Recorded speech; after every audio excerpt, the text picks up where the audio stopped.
Men ba kui video mana pod na kui gin mana pod na ne kui ko ba pod na ne de shabaga be de raj gini go mangol de wan wacha pod bole wa ko ke pe ko kini wa ko ba kare ko kini lu manok ke pe orgwen men aye ba ka wen o ye ka pa wa ko kare gon wa ko kare po ke gin mana pod wa ko kare tege per di changatin ke ne be di changatin per teg watu wa ke jon wa ko ke jon ke gin mana pod o ti o dag mi gen wa chungayra da wa ko ke ne be per ko teg o jimu adit ginadi de dan gweden ginadidin ke kany min ka chagwa run mana pod on min ka benin kolong yida chankelo lida changa yow ginadidin gwed be per ko teg gwedin wa ko per gon per ko teg gwed ki pe mene wiye ngana puny o kada bolon wiye ngana puny kin gina o yode kin gina punyen kini mene da jimadit wala gimadit deje di yugo wa ko ba kin ginadidin ginadidin ba gwedin wongi no nyuth ni dit gina dit ba gwed wa ko te kan gwed o chu gwed ko longa do chola ne gwed go tega ne tega yi o chu gi gwed ka do bonyo chu gi gwed ka do nengli o chu gi gwed ka do chola dog mana dak ge ba yi o gwed ki gen angwen mana yigo kadwa ma jam ne ge ba bi angwen mana yigo kadwa wa ko ne bol mal mi yor gwed ngorom ke pe or gwed men chola dit ki rang ki gwed ki dogi tit kirang ki gwet ki dogi alok do chal angorum yor gwet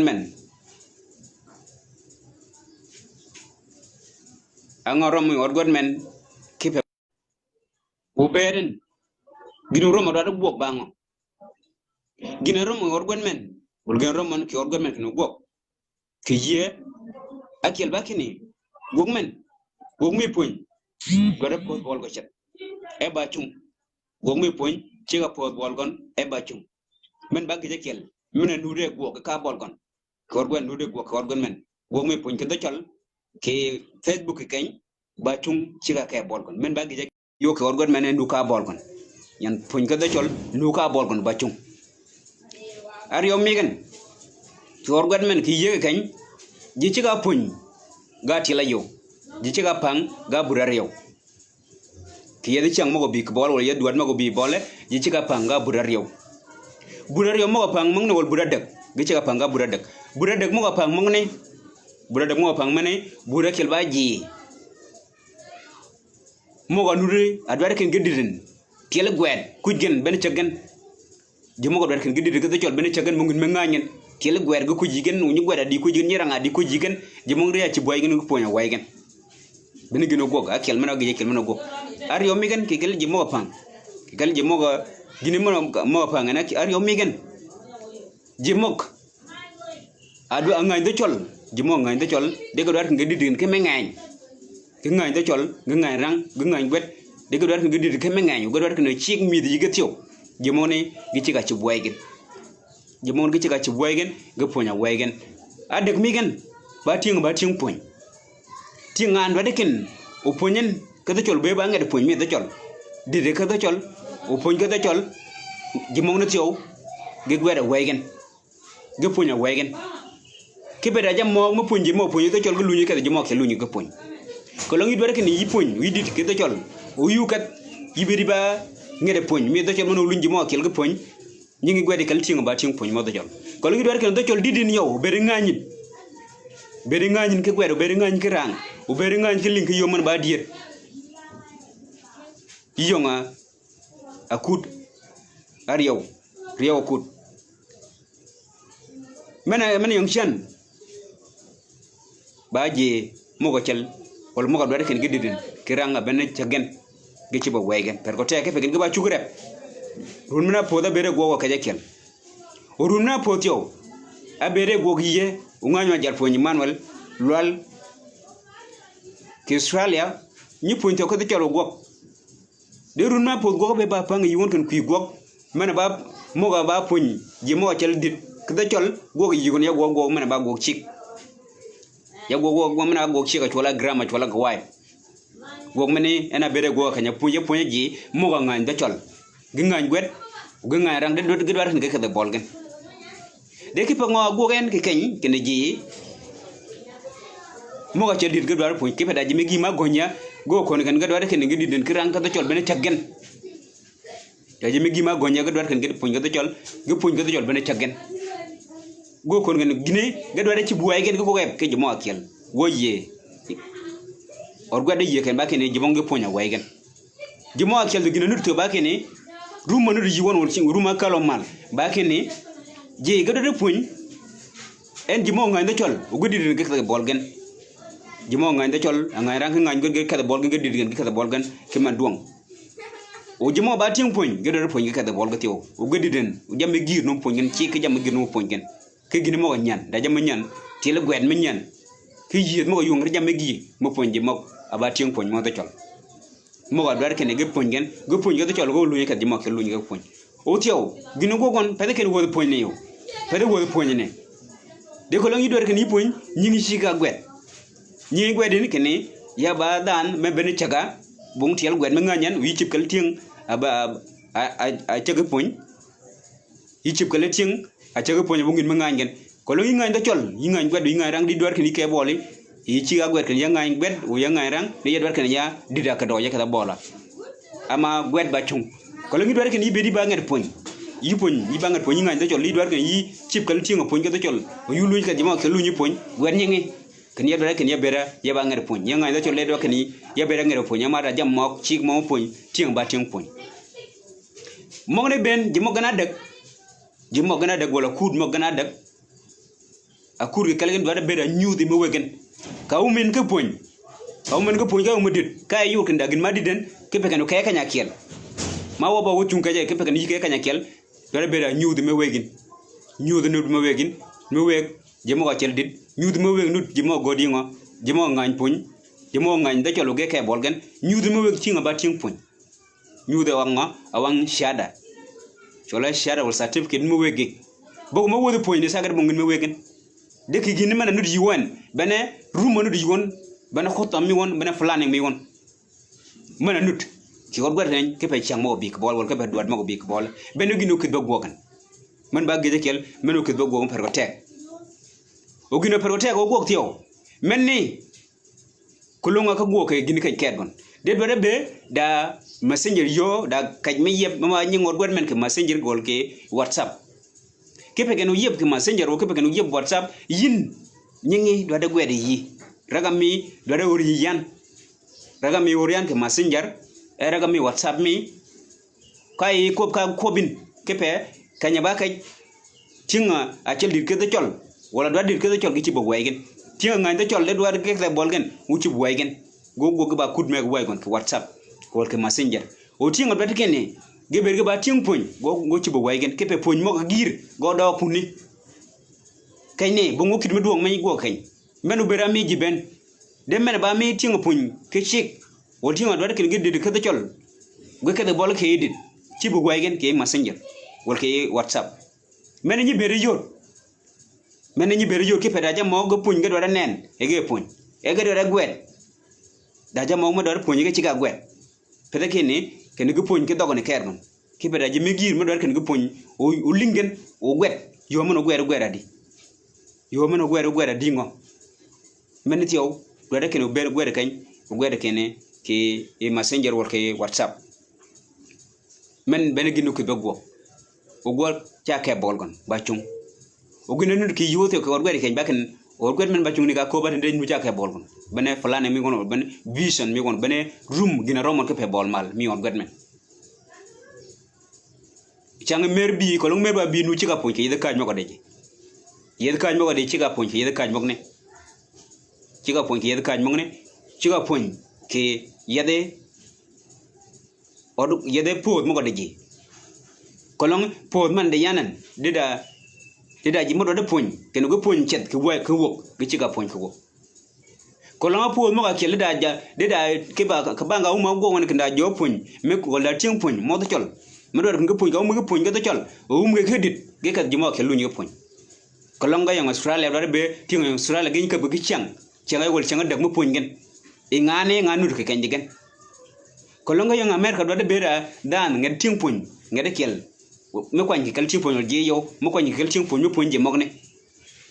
ama jimo chang mo ni do ke no be nu kan o puñ enu kaini de pede lingen ke chwak ke ni mi ka lingo ke ni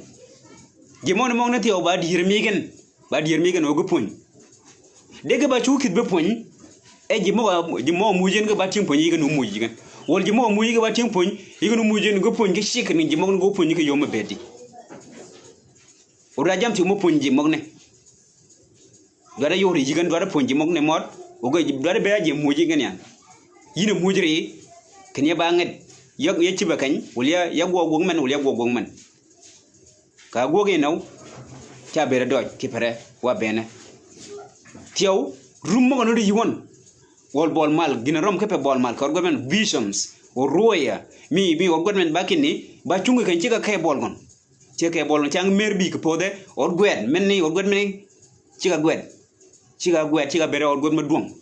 mani ponti nga do dir ko de chol mani ponti nga ba ting pon ya ci ka kay bol cet ba chung ci ka kay bol go ba chung ka ben mer ka jika pode ci ka kay bolon ba chung or godmen benegin no gok ke ben kay bol gon ba ji ben ba wa ben ba ruma wa ben pe rum dana ken ruma wa ben yin ngan a gwed ki yin ngan ki ngana pon yin ngan ba ngar pon ki yin ngana gwed ngana ber a ba ngar pon ko gwed kay ne yin rumi kruma ngana kel gino we gogmen o kay bol gon gino we gogmen o kay bol gon men benne dimino go ki jamme gir bene jam mok mo go perga tegen mo do go kiye mo go do go kiye o gina rom tiyo ke pekene men ne tiyo ba choken ke roya or visions or bol mal mi or godmen ba choken ke gon bol ba chok Facebook kan wal ba chok messenger wal ba chok WhatsApp de do rotio do won kinu kit kan ngo o kit YouTube ke pe YouTube jimi gi yit ke yo chal yon kan mek ka go download ka u nene ke kane de ke pe ke YouTube do go mu duong ke be de go meni ayi won kan ba mo go ki ye chang mo bo ko ye duat mo bo le u go o ni kit kan ngo ni kit YouTube yo jimi gi wal jimo akel mo go dagin ama do ton migir wala jimigi mo yon kaj mo do kene o yoro tiyo ke kanyo YouTube yoro ke YouTube nen ngay yor ke bol Facebook ke kan wol bol Messenger wol bol WhatsApp jimo no tiyo yigra dir mi ga wegen kebe woba ko na ma yira gon o ponyo ke Messenger wol ponyo ke WhatsApp wol ponyo ke Facebook wi chunga kenaw o ti ngani mar kene o go ponyo wol gi dir wol gi lingen ko YouTube ginni dir mi ga ci ka wegen dir mi ga ci wawen dir mi ga wewa gadi o wewa gen ken ke banga o mi ko ponyi ken ka o mi ko ponyi WhatsApp wal ka o mi ko ponyi Messenger wal ka o mi ko ponyi ki Facebook o lu ñu wor ken ngo o lu ñu wor YouTube o yor je mo akel mo ñi gok wal mo ñi nen ki YouTube yo amar YouTube amara je mo mar tiyo ken ga ñi lingi kane wal ga ñi nen kane ki bang men ba dir mi gen wegen men ni gok men ba man gok ki wor godnen wal jiak mo wor godmen gine mana kel ba poj mana yon chena bit megen ba poj meke yiji tinga ba tinga pon student wal tala ba mi nga mi or godmen dit kirang ki gwet ke dogi poj kay yun kipe ko lo mong jimu pun gilu ci wala or gwet bugon ko lo jimu pun jibo mo pun ba ke bolgon de wuna je mo ba student wal wuna je mo ba tinga gwet ki or godmen uba po juben yibi ka changa kel yibi ka changa yo libi nut kimena kinga chek or godmen run mena po iba po kemen dong yini ngan ama ngat gwet mi or godmen nene ba student wal men ba tal mi or godmen lo tal ba mi or godmen uba po juben kepe bedunut ana we gogman ko da bolgon berunut ana we or godmen ko da bolgon ana we ñing or godmen ko da bolgon ama kolong bung jimu puñ gwet ba ke bolgon or godmen bung lu wala or gwet e bung jimu puñ kay ki bang meni ba med piu ke ya ke kan upo jan uben ke pe una we or godmen ko da bolgon ka be unut kay gon e u puñ ay ñi ben tan ñi ma nga ci nga wol ci nga dek kay ñi ket ka gini ñi nenin ka gina puñ nenin kay ñi yit kay gon kay ñi gwet ken gog man ba gog ma doj meni wiye gog o kada bol gon benen ma gog ru no wa cha do ka bol gog ba chung achang ba changa yow wal changa da ke yo zuo wal changa ngwan wal changa bike duai ba gimi protect you ba per ke men bogon kipe genu kada bol gono bere ba changa ngwan wal changa yow wal changa dak wal changa bike duai ba wuna we bere no kanye benin ka yinye nen ni me gimo gonu den kalungu bo kanyne e bon gimana na kan gimba yen ja chicken de ka bere jimu ni bene wiyan ken yakoba o bene wiyan yakada bola o bene wiyan kun goyo ko lunya ke bola chankelo ya chijan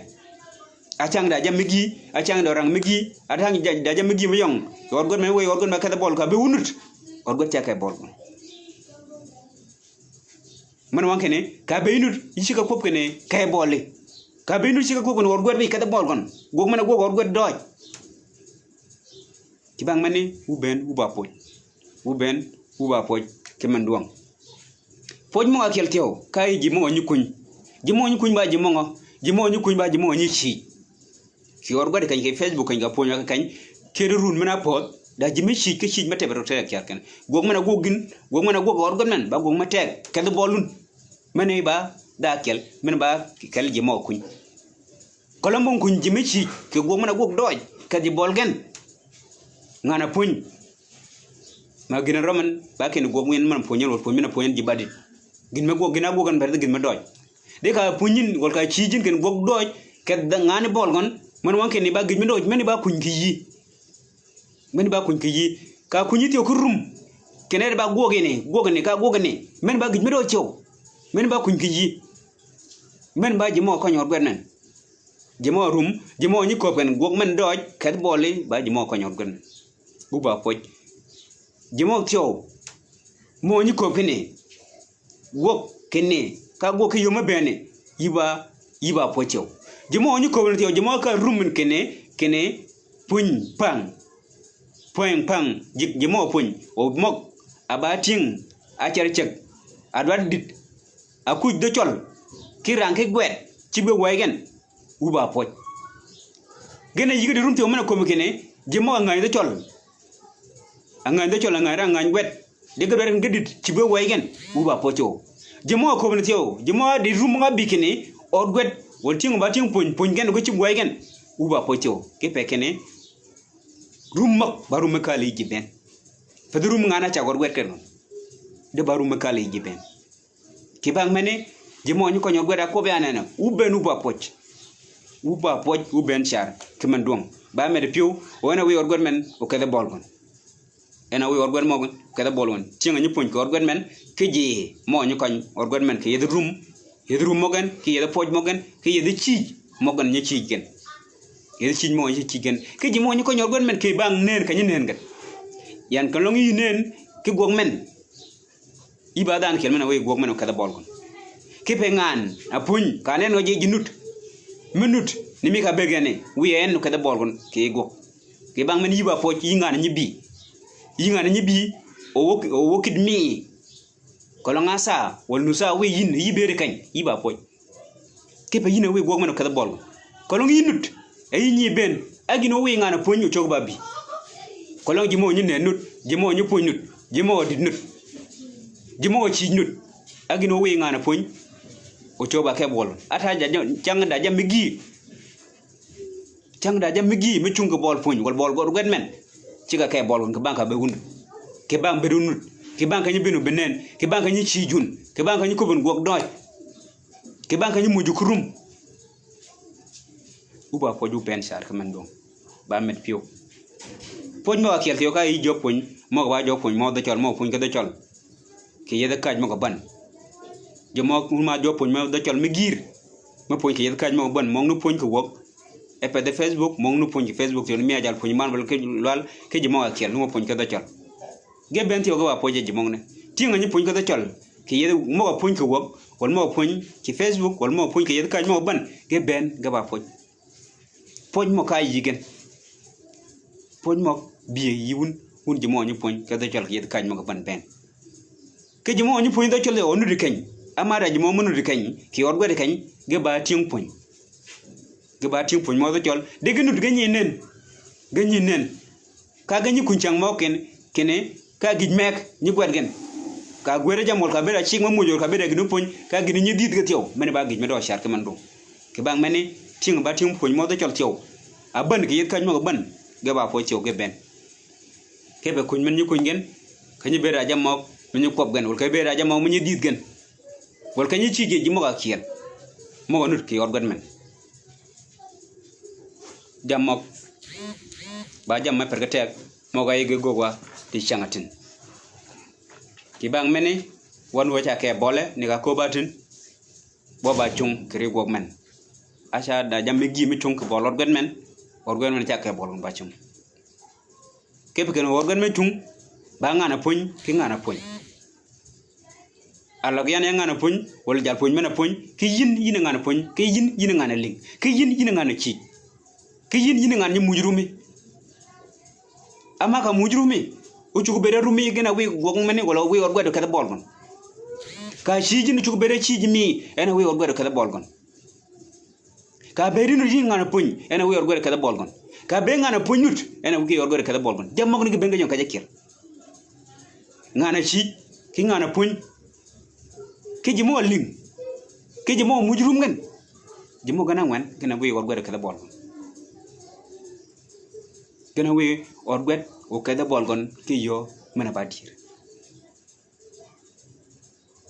chang orang nu yor god men chang jam men dum mi chung bolon god men or gwed ja ka bol kolon jimok ge ben genut kolon jimok ngana ci nut ngana puñu ngana ba nget puñut o jimo puñ genut jimo ñu muy rum genut aginu man or gwed ke bolgon kolon jimo nut gena ngwan ki bang mene ka be wonut ka rumere boa ka gogo ka jekel bu ngeen metek changa gi pintek menu manut gi men utiamwa wayon kay kel wa ben utiamwa wayon kay kel wa ben ki bang mene yokche wa ka len o jokche wa ka poj ama ina mu kitek wa wo diruna nen gor god men goko anga raj ko long runa lo ngi yeke mak e wanu wor god men e wanu wa ka bole e gogo ucha da doj anga raj kan bu ngeen ma raj de gina ko be ke chan ke kan go kida be che wa kene gina ko be ke nyina wa kene dan ke kan yakada bol wol ke kan o gwer kada bol gon ke gok enu po bol ke yo matek ba kene yin ngana be yinu kame yin ngana be yinu or gwer gina didin gwer yidi da gipene ke la yo wadak bol jam gir gwer kuigen ko lo ngi gir do gwer kuigen yi gwer da chol yi gwer da buñ gwer da nglit gwer gen ke pano yodian ken ngo kinda gin ma didin di yu ko be kan yadit e gina didin ba gwed gina didin do da gwed yi ki dong no dong gwed do chol do buñ do nglit gwed o tio wuji ku wil kan yakko bana kan jiba pang gati da ko lo ngi ba dan man do ben ci ki ben di do kan yidit ko do chol yidit til gwed rangen ki yogi ñi gwed ga kujin gwed ñi wor ñi yan ka gwedin kan ya ba dan mena cere ben me do dit ke do chol ko lo ngi do chol do kan ke bole gwed ñi ni ba dan mena ngan do chol do kan yakada bola ko lo ngi ba dan men do kan yipuñ e yiba ngade puñ yinu luñ ke yipuñ yiba ngade puñ yu luñ ke puñ ji mok gwed ñi kan ya ba dan me do kan ya bere ba ngade puñ ci akel ko yu me ke dit ki yo mun puñ wol ko yo mi puñ ak luñ ak di mok luñ ak puñ gwed ñi way gen go wori yan ki masenjer mena ba miya pede kay de mo jama do ba kino gina di gwedi ni gwedi kay o gwedi kay ke pono yor jimo kel tew ken ki dier nget ke nget gedit ki gina ngi ke pe pergo tek menni ba kal kom guna go kal kom gina go o meni wi go kada bol meni wi go o kada bol ki bang meni yokche wa kalen go gorma yana mu ne wa ka tek pede pel wijmia yana ngana puñ pede pel wijmi yina ngana puñ de ba pel wij mena kali jok ba tek mi jok ena wiwa gog mene longa ko gog ke yo mana gog wan ki bang meni jogo poji ye o jogo len ye ke wor ki bang do jami gon ge bang ko mi gon ki bang tek mi gon ge pel wij mi gon men ñu wego wa ki yede chang ben walinga ku wora kel uma wor mani kiling wakada be ci gog miya ko le gino do tio kambe unu ya lingu wor da gino do no ci nyimyo o kobin yuju gonya o gin men kobin gonya ke invitation o gog ya ke gine gog ya ke accept go ya ke accept ke pegene o yi long ben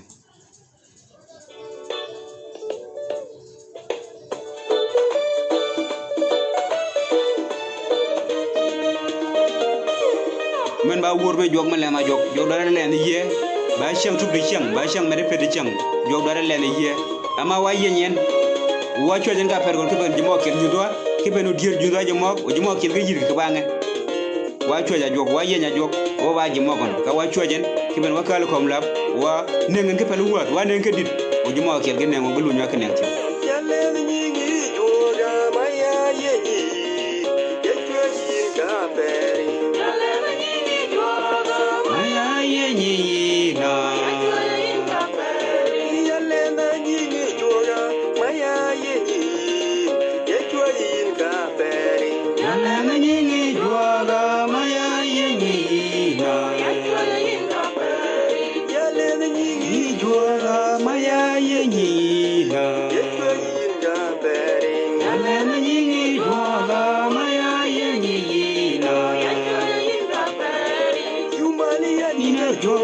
Yumalian Baba,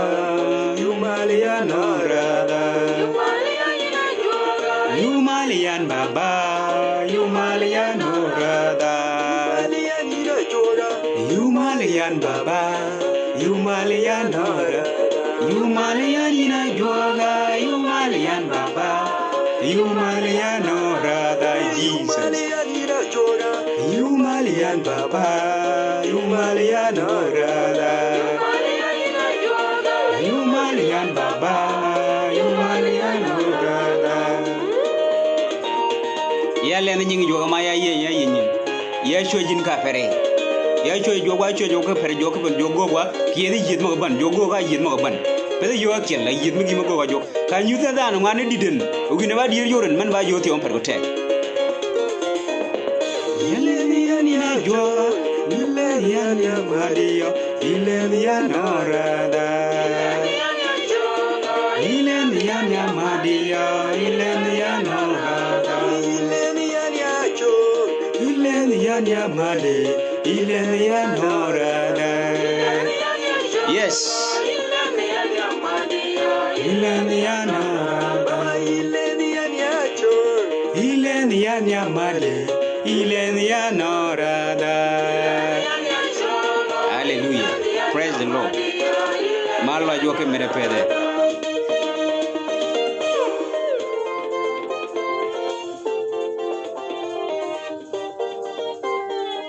Maya nye Koreana. Mete jar ya mana jo me miera. Ya mana jo ngachwa ila maya nye Koreana. Hallelujah. Foj ba mojo ka dwang ba me.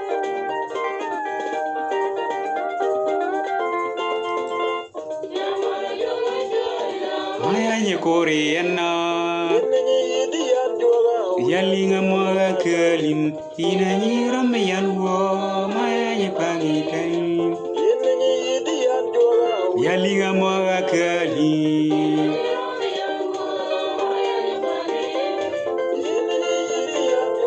Yalinga moga kelin Ina nyiram yanwo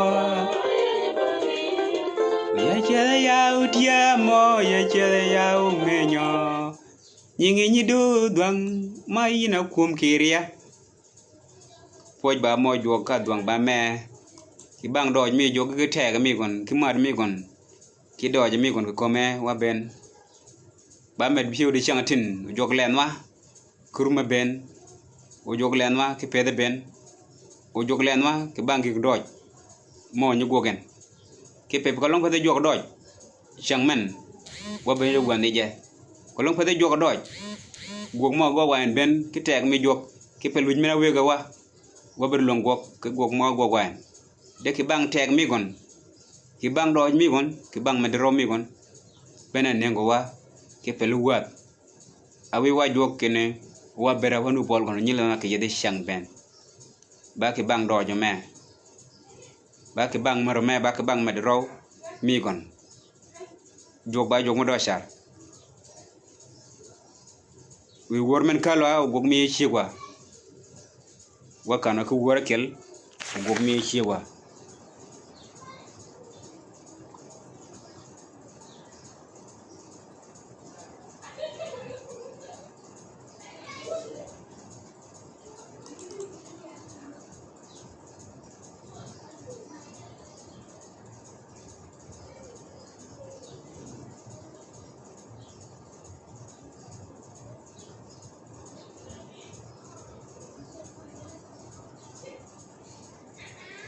da wurma ko ban kanganu dwa kom lab goga wiye wurma ne ulingi ye kanganu dwa kom lab goga wiye kanganu dwa kom lab goga jimo akel kanganu dwa kom lab goga riye kanganu dwa kom lab goga podmie de wur ko ban kanganu dwa kom lab goga wiye boy wa ke nyinga wi paretai kompin de yada shi ke komni kene kanganu dwa kom lab goga riye kanganu dwa kom lab bi banya chol ibo chul goga chol kanga be yinu diun nen ke kom lab kep ka nyoto win kolong nyoto bungin lo ngaka gwo kede gino punya nyam to bugon gino punya ni yum to bugon de kanga inu be yunene enu inut goga chol kanga be inu inut goga gino chugi ki luang ka gwo gino lo ngan ka gwo ba puny ilo nga go gino lo ngin ka gwo ka lo puny puncho kanga nu dwa kom lab goga wiye gorman uling ye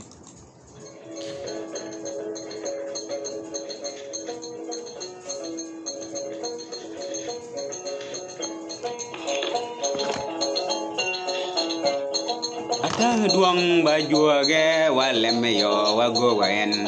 go wadu yim man to ganen oi wa kila oi karatai kompine jise barade kui walila ena kala ken ata duang baju ge walem yo wago go wadu yim man to ganen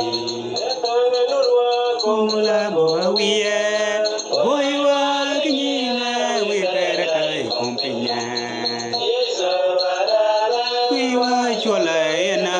kala kenga, atang majua ge walem yo wago we. Go wajo yim manto ganeni. Enga chua wa domen na chua ge,